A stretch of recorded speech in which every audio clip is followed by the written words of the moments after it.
Oke, 1, 2, 3. 1, 2, 3.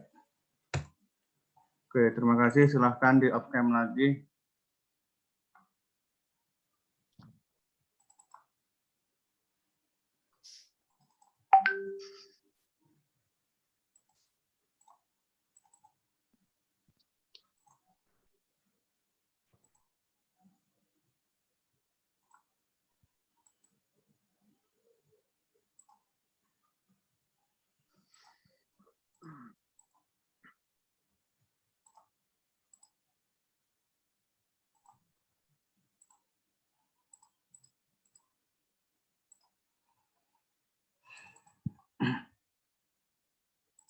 Ya, mari kita buka dengan baca doa menurut keyakinan kita masing-masing.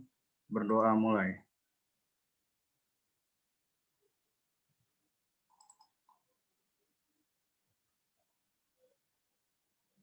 Oke, doa selesai. Baik, teman-teman semuanya, semoga dalam kondisi sehat walafiat ya. Semoga yang kondisi pandemi ini tidak kemudian menurunkan semangat kita dan membuat kita terus semakin giat dalam belajar. Baik,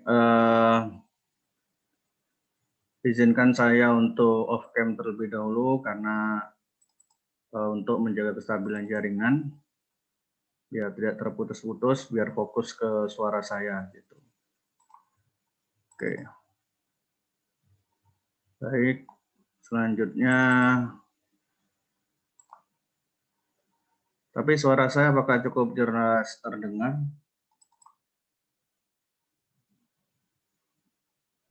Jelas.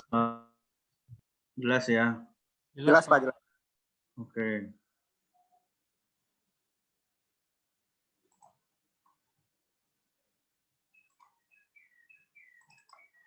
Ya. Jadi kita masuk ke materi yang pertama, yaitu sejarah dari mata psikologi kognitif seperti itu. Seperti yang kita pahami bersama bahwasanya psikologi kognitif ini merupakan sebuah aliran, sebuah paradigma yang artinya ketika kita menggunakan konsep ini, berarti kita tidak lagi menggunakan konsep-konsep paradigma yang berlalu seperti psikoanalisme, kemudian behaviorisme, begitu. Karena ini adalah paradigma aliran yang berdiri sendiri. Jadi ketika kita memahami abnormalitas, ya kita tidak lagi menggunakan Freudian, kita tidak menggunakan lagi konsep-konsep Freud, gitu. Dalam kognitif tidak mengenal istilah ego defense mechanism, kemudian atau masalah alter ego itu tidak dibahas begitu. Karena kognitif ini ilmu psikologi yang dia benar-benar mendasari keilmuannya dari menggabungkan antara ilmu sains biologi ya dan neuroscience dan psikologi itu sendiri begitu. Jadi lahirnya psikologi kognitif ini tidak erat sekali ya kaitannya dengan hadirnya mazhab behaviorisme begitu. Di sini saya kasih judulnya dari behavior ke kognitif. Tetapi karena tidak bisa disangkal bahwasanya proses perjalanan menuju aliran psikologi kognitif itu berawal dari konflik yang terjadi dalam aliran behaviorisme. Nah, di sini kita akan membahas terkait dengan faktor internal lahirnya psikologi kognitif. Ada apa sebenarnya dalam mazhab behaviorisme? Kenapa kemudian memunculkan aliran baru yang bernama aliran psikologi kognitif? Teman-teman, kita pahami bersama bahwasanya aliran behaviorisme itu aliran yang sangat lama dan itu muncul sekitar abad ke-18 dibangun oleh William James. William James ini adalah bapak behaviorisme dan menamakan behaviorismenya sebagai behaviorisme yang radikal karena hanya fokus pada masalah perilaku semata. Apa yang mendasari orang berperilaku itu disebabkan oleh faktor eksternal, bukan faktor internal. Kenapa orang memukul? Ya karena dipancing. Kenapa orang bisa jadi jahat? Ya karena lingkungannya seperti itu. William James sebagai bapak pendiri behaviorisme sangat menghindari dari membahas terkait dengan aspek mental, terkait dengan proses mental. Dia fokus benar-benar pada sesuatu yang wujud, sesuatu yang dapat dilihat, yaitu perilaku. Nah, sedangkan kognitif, berpikir, memori itu adalah hal yang sangat harus dihindari olehnya, seperti itu. Jadi, karena dia mendasari bahwasanya kalau mau ilmiah, maksudnya psikologi itu disebut ilmiah, itu harus fokus pada sesuatu yang dapat diamati, yaitu perilaku itu sendiri.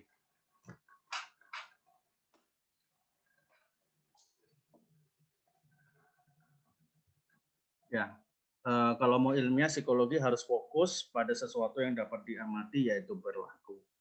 Nah, padahal pendahulu-pendahulu William James, ya seperti salah satunya adalah filsuf Aristoteles, kemudian Wilhelm Wundt, yaitu bapak pendiri psikologi modern itu sebenarnya sudah jauh hari telah membahas proses-proses mental tersebut, begitu.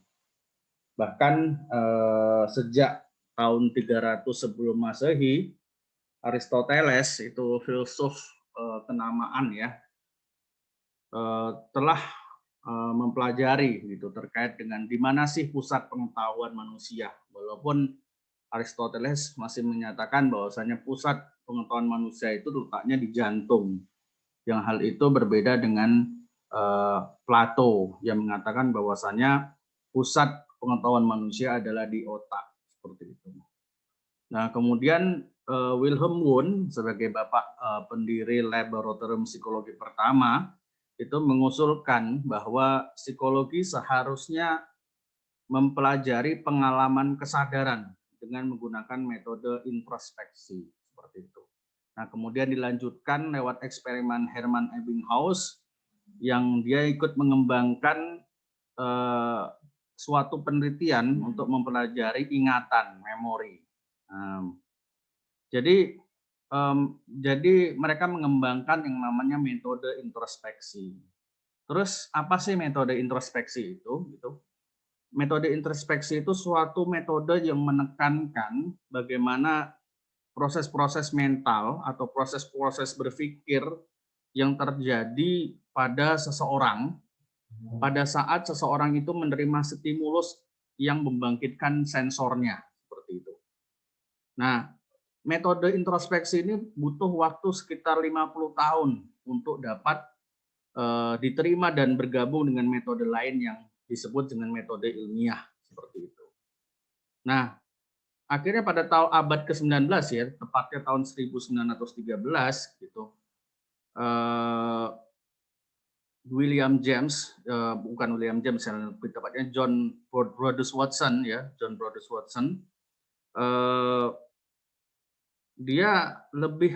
dia berbeda dengan pendahulunya seperti itu. Dia lebih menyukai pendekatan-pendekatan informal yang menekankan pada gejala psikologis yang dijumpai pada kehidupan sehari-hari.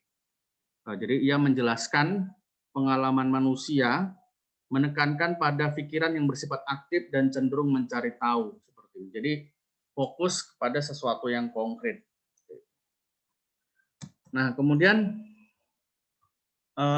ini kenapa disebut hingga kemudian kenapa sangat radikal? Karena behaviorisme itu sangat fokus hanya pada perilaku yang dapat diamati dan menghindari pembahasan mengenai kondisi mental. Nah, metodenya bukan lagi metode introspeksi, tapi metode eksperimen. Nah, dianggap sebagai langkah yang tepat dalam memperoleh pengetahuan mengenai perilaku manusia. Nah, ini adalah tokoh-tokoh behaviorisme radikal yang kita ketahui, yaitu Ivan Pavlov, John Brodus Watson, Edward Lee Thorndike dan Vladimir Bekhterev. Gitu. Jadi John Brodus Watson ini dia memperkasai gerakan baru dalam psikologi yang dikenal dengan aliran psikologi behaviorisme. Jadi behaviorisme ini suatu pendekatan yang hanya menitik beratkan pada reaksi-reaksi objektif yang dapat diamati secara langsung. Jadi kalau menurut pandangan behaviorisme, metode introspeksi yang diperkenalkan oleh Wilhelm Wundt dan Ebbinghaus tadi dianggap tidak ilmiah, dan kita harus, ya menurut Brodus Watson ya, bahwasanya kita harus menghindari meneliti terkait dengan kesadaran manusia karena itu sangat kabur dan tidak bisa diteliti seperti itu. Jadi berdasarkan pandangannya itu, ya, behaviorisme selalu menolak setiap istilah yang menunjuk pada proses mental. Ya, misalnya seperti istilah berimajinasi, konsep tentang ide, konsep berpikir, konsep mengenai memori, problem solving, decision making, itu adalah isu-isu yang dihindari oleh behaviorisme radikal. Seperti itu. Nah, meskipun demikian, ya, pendekatan behaviorisme ini masih tetap memberikan sumbangan yang penting ya bagi perkembangan psikologi kognitif. Sumbangan-sumbangan itu ya berupa formula-formula seperti ini yang kemudian disempurnakan, ya.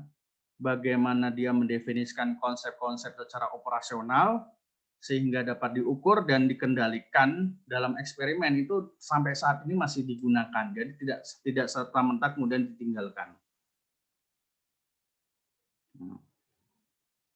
Nah, ini stimulus manusia tingkah laku dari saya jelaskan ya, ini adalah formula dari behaviorisme radikal. Nah, kemudian kan tahap kedua, ini perkembangan aliran behaviorisme radikal itu udah berubah, bukan lagi behaviorisme radikal tetapi kemudian menjadi neo-behaviorisme. Nah, lewat eksperimen-eksperimennya Tolman, Hull, dan Skinner, itu berdasarkan percobaan yang dilakukan oleh Tolman, itu kemudian lahirlah yang namanya teori perilaku bertujuan, teori purposive behavior. Nah, percobaan-percobaan Tolman ini, ya, ini Tolman, Edward Chase Tolman ini dengan menggunakan tikus di dalam labirin seperti itu. Dia menemukan konsep akhirnya peta kognitif seperti itu. Jadi kalau Anda membayangkan peta kognitif itu, tadi saya sempat baca di WA itu ada salah satu mahasiswa kita yang menyebutkan terkait dengan permainan Mobile Legend gitu. Nah, permainan Mobile Legend itu konsepnya sama seperti konsep labirin yang buat oleh Tolman seperti itu. Jadi kayaknya itu terinspirasi dari konsep peta kognitifnya Tolman seperti itu. Dan kebetulan Mobile Legend itu bagus, maksudnya bagusnya itu adalah cocok untuk dibahas dalam psikologi kognitif ya, karena di dalam permainan tersebut ada istilah problem solving, kemampuan pengambilan keputusan, termasuk kemudian bagaimana konsep peta kognitif itu dibangun dalam. Nah, jadi Anda itu membayangkannya adalah konsep land ya di dalam kepikiran Anda itu. Kalau bagi yang suka sering bermain permainan tersebut pasti terbayang konsep land itu. Ketika Anda mampu membayangkannya, itulah disebut dengan peta kognitif seperti itu. Itu yang ditemukan oleh aliran neo-behaviorisme, yaitu Edward Chase Tolman, bahwasanya setiap individu, manusia ataupun hewan sekalipun dia punya motif dan mampu menciptakan peta-peta kognitif. Seperti itu. Motif itu artinya setiap orang itu ketika berperilaku itu punya motivasi. Nah, itu yang kemudian kata-kata motivasi itu adalah sebenarnya selama ini haram hukumnya dibahas oleh behaviorisme radikal. Nah, jadi bahkan berdasarkan penelitian-penelitian yang dilakukan oleh Skinner, kemudian dilakukan oleh Tolman, dia mengakui bahwasanya faktor kognitif itu sangat berkontribusi pada perilaku seperti itu. Kenapa orang kemudian seorang laki-laki misalkan Said gitu nembak Zabrina gitu. Itu kan menembak itu kan perilaku seperti itu. Tapi kalau dengan menggunakan konsep behaviorisme radikal itu akan sangat sederhana gitu. Kenapa Said kemudian menembak Zabrina gitu? Karena mungkin ada faktor eksternal. Nah, kalau misalkan siapa namanya behaviorisme radikal akan mengatakan, oh itu karena masalah-masalah eksternal, misalkan Zabrina seperti apa begitu. Tapi kemudian ternyata dari faktor kognitif kita bisa menemukan bahwasanya Said kemudian memilih Zabrina ini contoh ya, contoh aja gitu. Semoga kejadian gitu, semoga atau tidak kejadian gitu.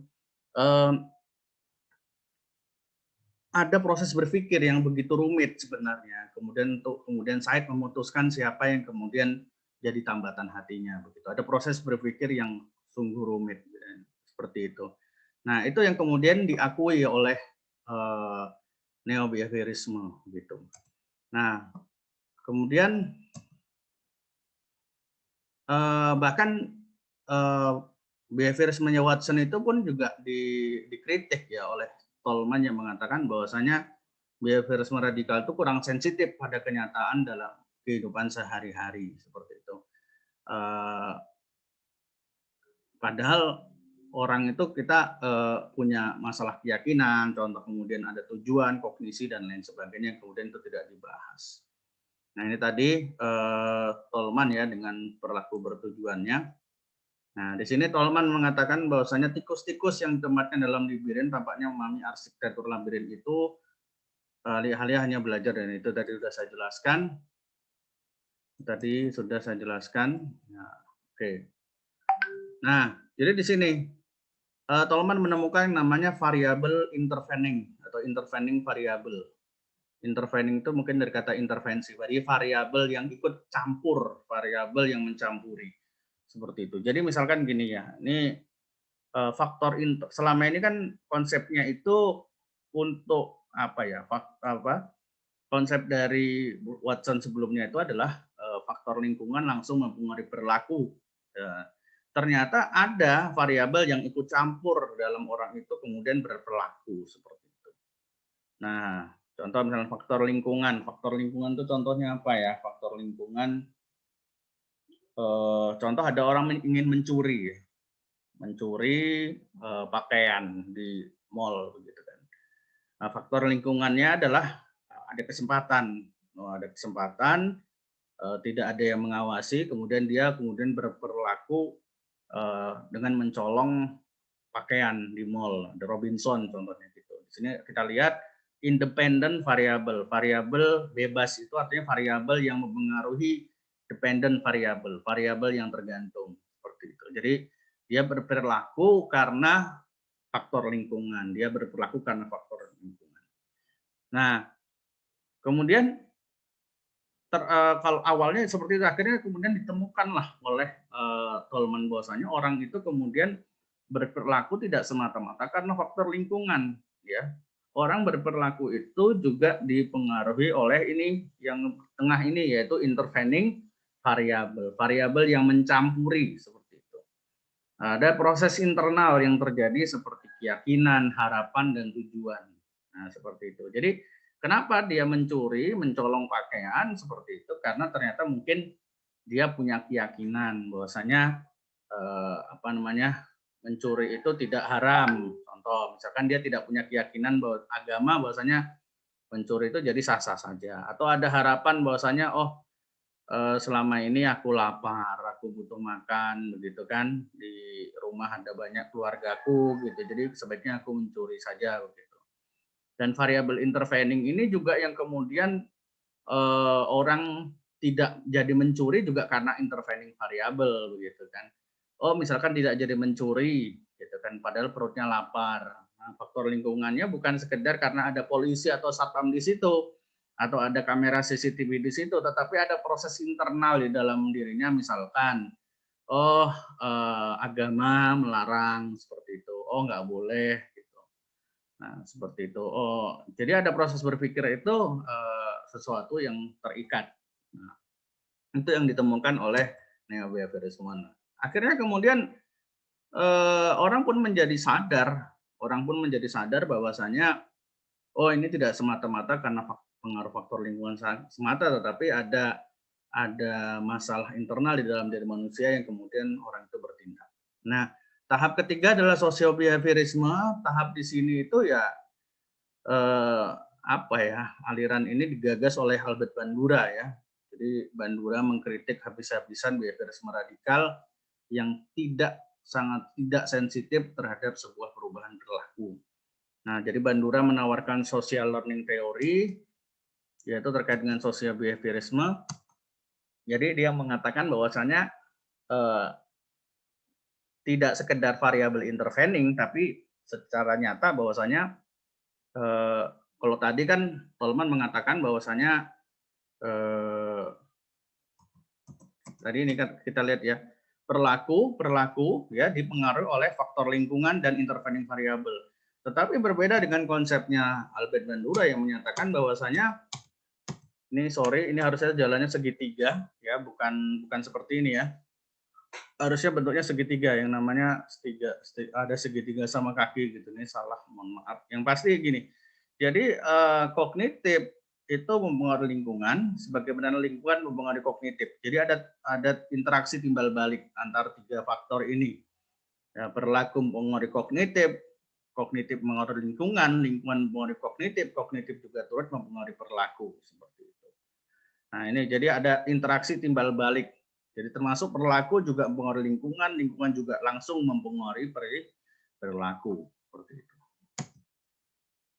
Oke, kita lanjut saja. Nah, jadi ada sebuah klaim Bandura disebutnya Bandura's claim yang menyatakan bahwa ada 4. Yang pertama, dengan kemampuan mengamati manusia, belajar banyak perilaku tanpa proses trial dan error. Gitu. Jadi ada proses berpikir manusia yang kemudian harus dia bisa memutuskan sesuatu tanpa harus trial dan error. Contoh misalkan Gafur misalkan mau menikah dengan seseorang wanita, Gafur kan tidak perlu proses trial dan error ya. Maksudnya nikah dulu, kemudian ternyata nggak cocok, kemudian cerai gitu kan. Gafur kan orang pinter, jadi tidak perlu melakukan seperti itu. Jadi dia melakukan proses analisa terlebih dahulu. Jadi dia mengumpulkan berbagai macam informasi, bagaimana harapan orang tuanya, bagaimana harapan dirinya, bagaimana kemudian lingkungannya, ada nggak wanita yang mungkin cocok sesuai dengan harapanku, seperti itu, hingga kemudian dia memutuskan untuk bertaaruf lah istilahnya dengan wanita tersebut, hingga kemudian mereka cocok dan akhirnya kepelaminan seperti itu. Dan kan tidak perlu dengan proses coba-coba begitu. Nah, gitu ya. Gitu ya, Khur ya. Jadi ada Gafur nggak? Kayaknya nggak ada. Gitu. Jadi kita itu bisa belajar tanpa harus melakukannya. Gitu. Yang kedua, hasil pengamatan itu tidak mendikte manusia. Dan tiga adalah proses kognitif yang memandu perilaku, memecahkan banyak masalah tanpa harus mengalami dulu, serta memprediksi berbagai kemungkinan resiko, dan manusia pun memiliki kemampuan untuk mengontrol perilakunya dengan mengelola stimulus dan konsekuensinya, seperti itu. Nah, yang berbeda dari behaviorisme sebelumnya bahwasanya manusia itu tidak mampu mengontrol perilakunya. Manusia dikontrol sepenuhnya oleh faktor eksternal. Nah, tetapi berbeda dengan apa yang dikatakan Bandura bahwasanya manusia itu mampu mengontrol perilakunya dan tidak tergantung dengan contoh misalkan ayo mabar yuk gitu, misalkan main gitu. Misalkan sedangkan Anda kemudian mikir, sedangkan ini di rumah aku banyak tugas gitu, harus bantu orang tua, harus bantu cuci baju, harus belajar juga. Nah, kemudian ketika Anda kemudian diajak oleh teman-teman Anda untuk main ke abnormal atau ke coffee shop atau mabar Mobile Legend contohnya kayak gitu, Anda tidak serta-merta kemudian langsung mengiyakan. Ada proses berpikir yang cukup rumit dan cukup kompleks gitu. Wah, teman ini ngajak main gitu. Kemudian Bapak Ibuku butuh bantuan, ada tugas yang harus kerjakan. Bagaimana nih? Akhirnya ada proses berpikir. Oh ya sudah, mending aku prioritaskan dulu tugas-tugasku di rumah, dan aku akan menyampaikan kepada temanku bahwa saya mohon maaf, saya nggak bisa mabar hari ini karena ada tugas yang begitu banyak seperti itu. Ya itulah ada proses-proses seperti itu yang sangat berbeda. Oke, kita lanjut. Nah, lahirlah dengan apa namanya, dengan berbagai macam fenomena permasalahan yang begitu kompleks dan banyak hal yang tidak bisa dipecahkan oleh aliran behaviorisme, lahirlah gelombang revolusi kognitif. Nah, jadi para ahli menyepakati bahwasanya psikologi kognitif itu lahir tahun 1956 ya, karena banyak buku dan artikel dari para peneliti terkenal diterbitkan pada waktu itu terkait dengan riset mengenai perhatian, memori, bahasa, pembentukan konsep dan pemecahan masalah yang notabene itu sesuatu yang tidak nampak wujud terlihat nyata gitu, tapi kemudian terbahas dan mulai diteliti. Nah, pada tanggal 11 September 1956 banyak peneliti-peneliti terkemuka yang menghadiri sebuah simposium ya yang diselenggarakan di Massachusetts Institute of Technology ya, yang digawangi oleh saat itu Ulrich Neisser ya, tahun 1960-an. Mereka menyepakati ya adanya pendekatan baru di dalam ilmu psikologi, yaitu pendekatan kognitif yang dalam perkembangannya sekitar tahun 1960 ya lewat Ulrich Neisser, minat peneliti itu mulai berkembang, mulai tumbuh dan sangat cepat sehingga banyak perubahan yang mendasar mengenai cara pendekatan dan sikap mereka dalam belajari kawasan psikologi kognitif. Jadi secara resmi muncul dan salah satu punggawanya adalah Bapak Ulrich Neisser seperti itu. Nah, bagaimana teman-teman dengan di Indonesia ya? Di perkembangan psikologi kognitif di Indonesia itu terkesan agak lamban ya. Ya, walaupun sudah mulai dikenal sekitar tahun 90-an, menurut salah satu ahli namanya Profesor Suharnan itu, sampai saat ini studi tentang proses-proses kognitif itu masih sangat jarang dilakukan oleh ahli-ahli psikologi di Indonesia. Nah, walaupun sebenarnya sekarang neuroscience itu sebenarnya sudah cukup sangat diminati ya, dan dokter-dokter jiwa, dokter-dokter penyakit jiwa atau psikiater-psikiater itu sudah meninggalkan konsep-konsep Freudian, konsep-konsep psikoanalisa. Ya, salah satunya adalah kalau sekarang buktinya Anda misalkan ke rumah sakit jiwa, Anda pasti dikasih obat. Nah, kalau dikasih obat itu kan berarti mempertimbangkan kondisi permasalahan saraf yang ada di otak Anda sehingga Anda diberikan obat. Kalau misalkan mereka masih Freudian, Anda nggak dikasih obat, tapi Anda dikasih kursi untuk duduk untuk kemudian Anda melakukan asosiasi bebas. Nah, kita lanjut saja. Oke, sampai sini apakah ada pertanyaan?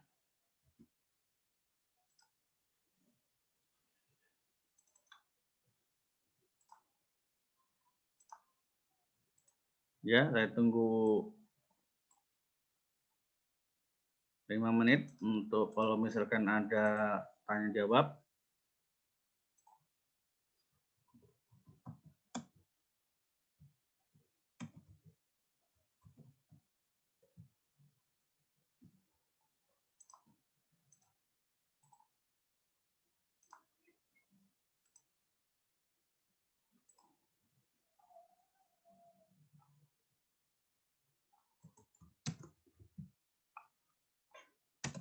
Tidak ada, Pak.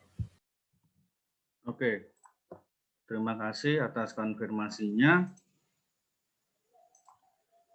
Oke, kita lanjut ya ke materi selanjutnya yang lebih kita memahami terkait dengan psikologi kognitif ya. Apakah PPT-nya nampak terlihat? Kelihatan, Pak. Kelihatan. Oke. Terkait aliran psikologi kognitif kita bahas. Jadi bahasannya aliran psikologi kognitif itu apa sih ya? Jadi aliran psikologi kognitif itu merupakan aliran pemikiran psikologi yang menentang behaviorisme dan berusaha memutus mata rantai serta hegemoni behaviorisme dalam ilmu psikologi. Seperti yang kita ketahui bahwasanya behaviorisme itu walaupun sangat begitu sederhana ya, tetapi aliran tersebut itu menguasai bahkan hampir seluruh dunia ini gitu. Maksudnya pernah dalam kondisi jaya-jayanya di tahun 60-an sampai 70-an sampai 80-an, karena psikologi kognitif kan baru ya, lumayan baru. Itu luar biasa gitu, konsep-konsep pemikiran, keilmuan, bahkan kemudian hingga sampai ke pemerintahan pun menggunakan konsep-konsepnya behaviorisme gitu. Nah, psikologi kognitif itu seperti punya dendam gitu ya, punya dendam terhadap aliran tersebut sehingga kemudian berusaha untuk memutus mata rantainya. Nah, psikologi kognitif tidak lagi meneruskan tradisi behavioristik ya gitu. Dan fokus pada faktor kognitif yang menjembatani relasi antara perilaku dan lingkungan. Jadi dia tidak fokus pada perilakunya, dia tidak fokus pada lingkungannya, dia fokus pada faktor dan proses kognitifnya. Nah, ini adalah bahasan-bahasan psikologi kognitif ya. Ada memori, bahasa, atensi, persepsi, dan kecerdasan. Nah, ini adalah area-area penelitiannya, ya banyak sekali ya yang akan kita bahas nanti ya. Ada neuroscience kognitif, ada sensasi, persepsi, atensi, pengenalan pola, kesadaran, memori, pengetahuan, representasi, pencitraan, bahasa, perkembangan kognitif, berpikir, dan formasi konsep, dan kecerdasan manusia, dan AI atau artificial intelligence atau kecerdasan buatan. Nah, kita bisa memaklumi teman-teman kenapa behaviorisme itu sangat sederhana ya, karena kondisi tahun 1956 kita sudah mengetahui bahwasanya teknologi itu kurang begitu maju. Teknologi itu masih apa adanya, masih klasik sekali di masa itu. TV juga masih hitam putih dan lain sebagainya. Tapi dengan seiring perkembangan waktu, tahun 70-an, 80-an itu teknologi juga semakin mutakhir. Yang awalnya ditabu untuk diteliti, akhirnya kemudian diteliti. Contohnya saja pembedahan otak ya, membedah otak, melihat otak secara, jadi melihat meninjau otak secara detail itu sudah bisa dilakukan dengan berbagai macam alat seperti itu, seperti MRI atau CT scan. Nah, bahkan salah satunya adalah ini ketika Albert Einstein itu meninggal, bahkan otaknya ini kemudian diawetkan, bahkan diteliti, dan itu semakin membuat aliran psikologi kognitif jadi semakin berkembang. Gitu. Jadi ini yang membedakan ya, titik bedanya antara behavioristik dengan kognitif, yaitu kognitif fokus kepada aspek mental yang pusatnya ada di dalam otak ya. Ketimbang kemudian behaviorisme yang fokus pada stimulus respon seperti itu. Karena apa? Sesuatu yang bisa dilihat oleh aliran psikologi kognitif, yang tidak bisa dilihat di aliran behaviorisme itu akhirnya sekarang bisa dilihat oleh aliran psikologi kognitif yang kemudian didukung oleh berbagai macam peralatan sarana prasarana yang mutakhir. Kenapa orang senang, kenapa orang sedih itu kalau misalkan stimulus respon itu ya cukup sederhana ya, tapi kalau misalkan dalam masa psikologi kognitif tidak sesederhana itu. Orang kemudian kadang kenapa orang bisa tertawa dalam kondisi lingkungan yang sedih, dan kenapa ada orang yang sedih di lingkungan yang penuh dengan kegembiraan seperti itu. Nah, ini latar belakang berdiri tadi sudah saya jelaskan ya mengenai faktor internal dan faktor eksternal. Yang faktor internal tadi sudah saya bahas bahwasanya beberapa tokoh menyinggung isu-isu yang berhubungan dengan psikologi kognitif. Tokoh-tokohnya tadi saya sebutkan, banyak sekali tokoh-tokoh behaviorisme ya yang kemudian membuka wawasan open minded seperti Skinner hingga kemudian Albert Bandura yang kemudian mematahkan teori pendirinya sendiri begitu. Nah, kemudian lahirnya beberapa penelitian psikologi yang menunjukkan besarnya peran faktor kognitif terhadap pembentukan perilaku. Salah satu tadi eksperimen yang dilakukan oleh Edward Tolman. Nah, sedangkan faktor eksternalnya adalah pergeseran pandangan filsafat sains dan berkembangnya ilmu yang berhubungan dengan ilmu informasi, teori cybernetik, dan ilmu komputer. Sekarang dengan alat teknologi informasi, bahkan bagaimana darah mengalir pun bisa Anda lihat jelas lewat monitor. Nah, bagaimana aktivitas otak Anda itu bisa Anda lihat jelas dalam otak. Dengan teknologi 4D, 4 dimensi seperti itu. Bahkan bayi pun yang di dalam perut pun lagi ngapain, lagi jongkrak-jongkrak juga Anda bisa lihat dengan teknologi yang semakin mutakhir. Dengan teknologi yang semakin maju ini apa sih yang tidak mungkin, istilahnya seperti itu. Makanya itu yang kemudian apa yang dibangun di masa lalu itu tidak lagi relevan, seperti tidak lagi relevan dengan saat ini, dianggapnya seperti itu. Nah, tadi sudah saya jelaskan bahwasanya ada perbedaan yang cukup mendasar ya antara Aristoteles dan Plato terkait di mana pengetahuan berada. Gitu. Kalau misalkan Aristoteles mengatakan bahwasanya pengetahuan ada di jantung, sedangkan Plato mengatakan bahwasanya pengetahuan tersimpan di otak. Ini tadi sudah saya jelaskan terkait dengan Hermann Ebbinghaus. Nah, di sini ada lagi namanya William James. Nah, William James ini beliau bukan tokoh aliran psikologi kognitif ya, karena beliau lahir dan meninggal itu sejauh hari sebelum psikologi kognitif hadir begitu. Ya, William James ini bahkan lebih tua daripada Bruce Watson, bahkan dia lebih tua daripada berdirinya aliran behaviorisme. Nah, jadi dia ini adalah William James ini termasuk disebut sebagai bapak psikolog Amerika, bapak psikologi Amerika, karena beliau yang membawa ilmu psikologi dari Eropa ke Amerika. Nah, William James ini dia siapa? Jadi dia pendiri aliran psikologi fungsionalisme. Jadi sebelum ada behaviorisme ada namanya aliran psikologi fungsionalisme. Jadi William James ini dia concern banget terkait dengan fokus pada fungsi-fungsi kesadaran. Ya, fungsi-fungsi kesadaran salah satunya adalah dia meneliti terkait dengan masalah attention dan memori atau ingatan. Bahkan dia menemukan sebuah model teori ingatan yang namanya model ingatan primer dan model ingatan sekunder. Ini nanti akan kita bahas ya mengenai model memori ini di materi memori jangka pendek dan memori jangka panjang seperti itu. Seperti itu. Jadi terkait model memori primer dan memori sekunder seperti itu. Oke, kita lanjut.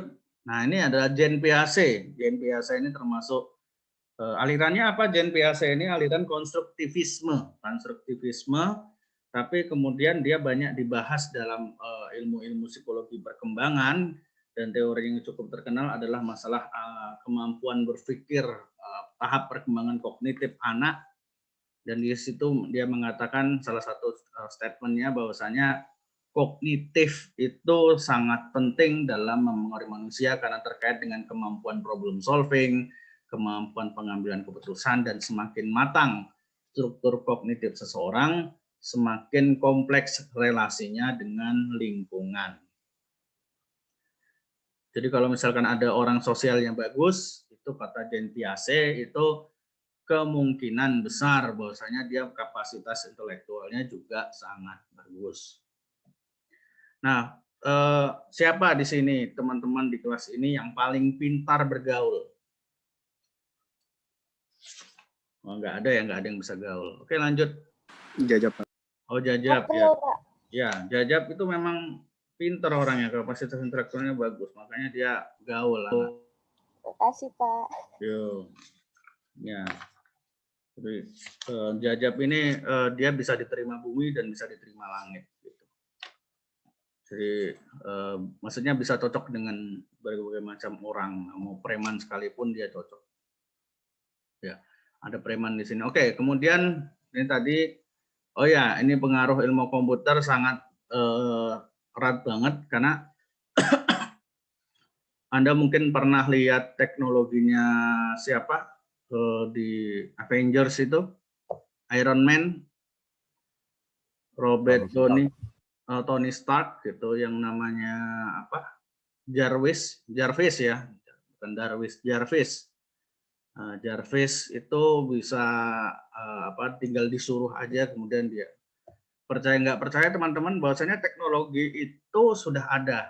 Ya, maksudnya tidak hanya sekedar di film, tapi Jarvis itu sebenarnya sudah ada. Salah satunya ya asisten Google atau Mbak Google gitu yang sering kita dengar, itu salah satu dasar regulernya dari Jarvis gitu. Ayo Mbak Google, coba carikan saya begini-begini atau carikan saya ini, pasti Mbak Google itu nurut. Nah, kita itu kan dapat gratisannya ya, gretongannya gitu. Bagaimana dengan orang-orang yang mungkin dia punya sumber daya yang tidak terbatas gitu. Ya tentunya dia bisa melakukan seperti halnya Tony Stark gitu. Nah, gitu. Jadi tinggal jadi peralatan 4 dimensi itu juga sudah ada. Jadi, dan kognitif era digital teknologi informasi seperti saat ini itu akan dibahas ya, dan termasuk dibahas dari ilmu komputer apa segala macam itu akan dibahas tuntas di dalam mata kuliah psikologi kognitif gitu. Karena terkait dengan kecerdasan artificial intelligence itu terkait dengan psikologi kognitif gitu. Oke, berdirinya psikologi kognitif itu tadi sudah saya sampaikan bahwasanya itu didirikan di Massachusetts ya, diadakan simposium, ada di situ ada Noam Chomsky, ada Newell Simon, dan ini George Miller. Jadi bapak pendiri psikologi kognitif itu namanya George Miller seperti itu. Dia ini adalah bapak pendiri aliran psikologi kognitif. Buku yang sangat terkenal adalah The Magical Number 7 Plus or Minus 2.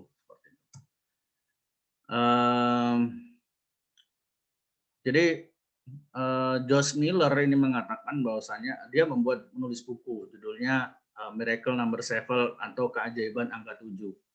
Ada apa dengan angka 7 seperti itu? Jadi dia mengatakan bahwasanya short term memory manusia, rata-rata memori jangka pendek manusia itu dapat menyimpan 7 informasi dalam satu dimensi. Jadi orang itu dalam satu waktu itu bisa mengingat 7 hari. Makanya salah satunya adalah kenapa hari itu ada 7, kenapa dalam musik not itu ada 7 gitu. Kenapa warna primer itu ada 7, Magico Hibiniu itu kan. Nah, jadi dia mengatakan bahwasanya ada keajaiban di balik angka 7 seperti itu. Ayo, siapa lahir tanggal 7 gitu. Ya, jadi seperti itu. Nanti kita akan bahas lebih lengkap. Nah, kemudian ada Bapak psikologi kognitif juga yang hebat banget. Ini saya tahu banget, beliau adalah salah seorang psikolog, ilmuwan yang sangat menguasai di bidangnya dan prestasinya luar biasa, namanya Ulrich Neisser. Wah, ini hebat. Ini salah satu orang yang hebat ya. Selain Bapak George Miller tadi itu, Ulrich Neisser ini banyak, nanti kita akan bahas teman-teman, ini beberapa teori-teori yang cukup terbuka. Dia awalnya ahli fisika, itu yang unik gitu. Dia awalnya ahli fisika. Tapi kemudian tahun 1956 dia ngambil S3 doktor psikologi di Harvard gitu. Dan dia mengatakan bahwasanya cognitive psychology study how people learn, structure, store, and use knowledge. Jadi dia mengatakan bahwasanya psikologi kognitif adalah mempelajari bagaimana orang itu belajar, orang itu mengkonsep, dan orang itu kemudian menggunakan pengetahuannya. Dan buku cognitive psychology yang ditulis oleh Pak Neisser ini menjadi turning point ya, titik balik dalam ilmu psikologi seperti itu. Nah, dan dia mengatakan Ulrich Neisser ini 9 tahun kemudian setelah dia meneliti begitu banyak terkait dengan psikologi kognitif, dia mengkritik sendiri ya aliran psikologi kognitif itu yang terlalu fokus penelitiannya di dalam lab daripada penelitian dalam kehidupan yang sebenarnya seperti itu. Nah, ini Ulrich Neisser. Nah, kemudian ada Aaron Temkin Beck. Ya, Aaron Temkin Beck ini alih-alih dia kemudian dia melanjutkan dari perjuangannya Ulrich Neisser, dia membuat buku dan terapi ya, yang namanya Cognitive Behavioral Therapy. Nah, ini dia adalah seorang psikolog klinis gitu yang pendekatannya ke arah kognitif seperti itu. Dan dia menulis buku The Diagnosis and Management of Depression, Cognitive Therapy dan lain-lain. Jadi dia itu mendiagnosis depresi itu lewat perspektif kognitif. Jadi kita tidak lagi melihat depresi dari perspektifnya Jung atau perspektifnya Freud, tetapi menggunakan perspektif aliran psikologi kognitif yang lebih saintis, yang lebih ilmiah dan lebih neuroscience gitu. Dia mengatakan ya Aaron Temkin-Beck ini bahwasanya berbagai macam sumber penyakit seseorang, abnormality seseorang itu karena sangat disebabkan oleh kemampuan berpikir yang negatif atau negatif cognition gitu, istilahnya dia mengatakan seperti itu. Distorsi kognitif lah istilahnya, penyimpangan, kesalahan berpikir itu akan menimbulkan banyak sekali penyimpangan-penyimpangan dan kesalahan-kesalahan. Oleh sebab itu kemudian jika Anda ingin hidup benar, jika Anda kemudian ingin menjadi pribadi yang sehat secara mental, maka kemudian perbaikilah konsep cara pandang dan bagaimana Anda berpikir. Itu menurut Aaron Temkin-Beck. Beliau adalah salah satu bapak psikologi kognitif. Nah, makanya ini mungkin teman-teman sudah sering mendengar yang namanya CBT. Nah, ini di YouTube juga banyak. Ini terapi yang cukup efektif ya. Jadi kalau misalkan Anda pengen menaklukkan seseorang atau kemudian Anda pengen menterapi seseorang yang mungkin mengalami masalah perilaku, depresi, stres dan lain sebagainya, Anda bisa menggunakan yang namanya teknik CBT.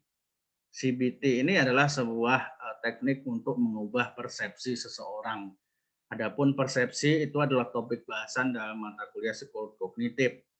Persepsi itu tidak sesederhana kemudian kita mengatakan persepsi seperti itu, tetapi kemudian persepsi itu luar biasa, bahkan ketika kita bisa mengganti change our perception itu bisa kemudian merubah dunia sekitar kita. Bagaimana kemudian kita memandang dunia, bagaimana cara pandang kita kepada dunia itu akan sangat berpengaruh terhadap bisa merubah dunia di sekitar kita.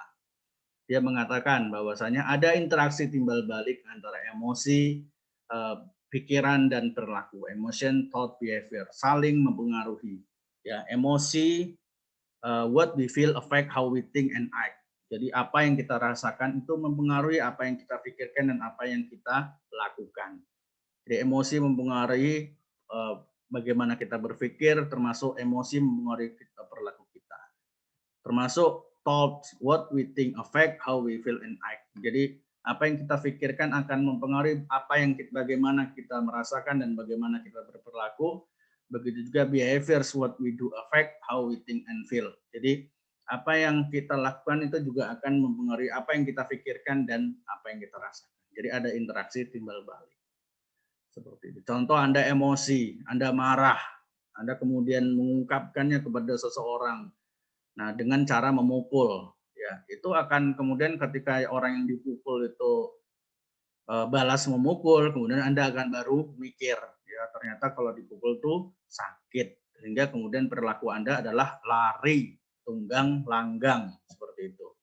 Nah seperti itu. Jadi ketika Anda lari tunggang langgang, ya kemudian Anda merasa ngos-ngosan, capek gitu, dan kemudian Anda baru berpikir bahwasanya ternyata dipukul itu nggak enak gitu, dan Anda kemudian menyesal dan sedih, ya Anda emosi lagi gitu, wah sedih ya kemudian kalau saling pukul-pukulan. Itu contohnya seperti itu. Jadi ini adalah teori dari Aaron Temkin-Beck. Nah ada 3 pendekatan dalam psikologi kognitif. Yang pertama adalah psikologi eksperimen, komputer modeling, dan kognitif neuropsychology. Ini ada 3 pendekatan. Yang pertama adalah psikologi eksperimen. Nah, psikologi eksperimen adalah pendekatan psikologi kognitif yang fokus dalam menggali proses persepsi, belajar, mengingat, dan berpikir. Ya. Salah satu dari psikologi eksperimennya adalah temuan William James tentang short-term working memory dan long-term storage memory. Kemudian computer modeling. Computer modeling ini memandang fungsi kognitif manusia seperti sistem pemrosesan informasi pada komputer, information processing system psychology. Jadi perspektif komputer modeling ini dia menyetarakan bahwasanya bagaimana cara berpikir manusia itu disamakan dengan bagaimana kemudian komputer berpikir. Di sistem komputer dijadikan model. Kemudian kognitif neuropsikologi, ini bahasannya namanya ilmu otak. Jadi dia menghubungkan antara fungsi otak dan perilaku dengan menggunakan EEG, elektroencephalogram, seperti itu. Jadi di sini dengan menggunakan teknologi gelombang otak, nah seperti itu. Sayangnya kita belum punya ya teknologi gelombang otak ini, sehingga kita kalau misalkan ada ya nanti itu bisa kita fungsikan ya untuk kemudian melihat gelombang otak Anda seperti itu. Kalau error ya wassalam. Oke, itu dari saya. Terima kasih banyak. Mohon maaf jika ada kata-kata yang salah atau kurang berkenan di hati.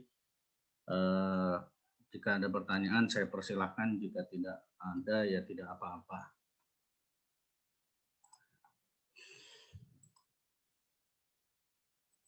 Oke, apakah ada pertanyaan?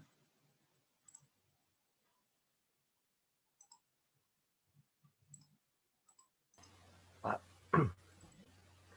tadi yang hegemoni itu apa, Pak?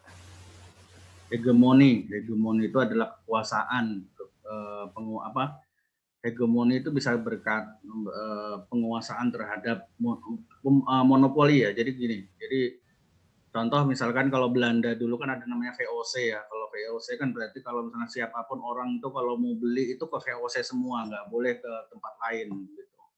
Itu sama seperti itu juga, hegemoni itu ya seperti orang itu nggak boleh pakai konsep aliran lain. Jadi harus menggunakan konsep aliran behaviorisme. Nah, seperti itu. Jadi seluruh dunia saat itu dipastikan menggunakan konsep aliran behaviorisme. Termasuk para ilmuwan-ilmuwan, termasuk para psikolog-psikolog saat itu nggak boleh dia menggunakan metode-metode psikoanalisa gitu. Harus menggunakan metode-metode behaviorisme. Nah, kemudian psikologi kognitif lahir untuk kemudian memutus mata rantai itu supaya orang tidak lagi menggunakan hegemoni dari behaviorisme dan kemudian beralih kepada perspektif psikologi kognitif. Seperti itu Mas Afriansyah. Ya, makasih Pak. Sama-sama.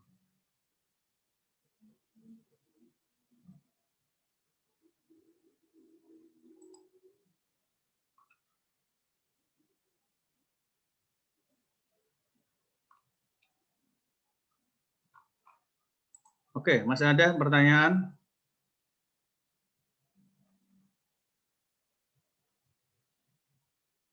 Oke, jika tidak ada kita akhiri saja. Terima kasih. Mohon maaf jika ada kata-kata yang salah atau kurang berkenan di hati. Mari kita tutup dengan baca doa menurut keyakinan kita masing-masing. Berdoa mulai.